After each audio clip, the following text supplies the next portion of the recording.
I'm Mason Dusky, and the first shoulder exercise I'll be going over today is the seated dumbbell shoulder press. And to find our client's optimum range of motion, we're going to take our dumbbells right here. We're going to want our client's arms to kind of be like at this. We kind of want that, your arm to be kind of even with your shoulder right there. And then we're going to want them to go up, down, up, down, up, down. And as they're doing that, the eccentric motion for this exercise would be on the way up, and the concentric would be on the way down. And you're going to want to breathe out as you're going up, and breathe in on the way down. And for the trainer in this situation, you're going to want to be behind your client. You're going to have your client looking in the mirror, and you would hand your client each dumbbell like this.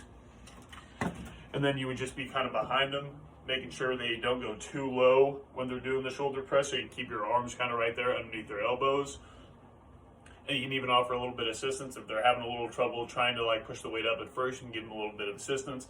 And if you see they're failing, you can be able to grab each dumbbell from them like this, grab it, set it down, and then come over here and grab this one and set it down for them.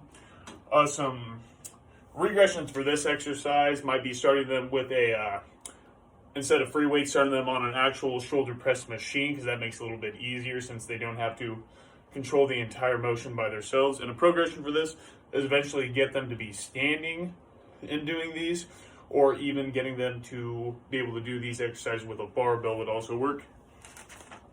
The second exercise I'll be going over today is the seated dumbbell side lateral raise. And for our client's optimum range of motion, we just kind of want to find how far they can get their arm up and try to get to that point. For me, for example, if I was my client, I would check. We would start down by their side and would check to see how far they could raise it. And for them, it'd be right there, and we don't want them to go above that. And just a nice, slow, controlled motion. Now, the concentric motion for this exercise would be as it goes up, and the eccentric would be on the way down. You're going to want to breathe out on the way up, and then breathe in on the way down. And as the trainer in this situation, it's very similar to the other one. You're going to kind of want to be behind them a little bit, just in case if they need a little extra like help up, if they need a little help getting started, you can push up on a little bit if they're struggling, or if we can see that they're about to fail, we can get to the side of them and grab that dumbbell from them and set it. And we want to make sure they're having a nice range of motion, a nice controlled, like about 1 to 2 seconds up, and then 1 to 2 seconds down.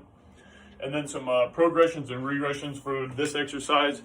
After they've been able to do it from each side, like very easily, we can start having them do it together like this. That would be our progression, and regression would be still seated down, but maybe start them at a cable machine so they don't have to control all that free weight by themselves.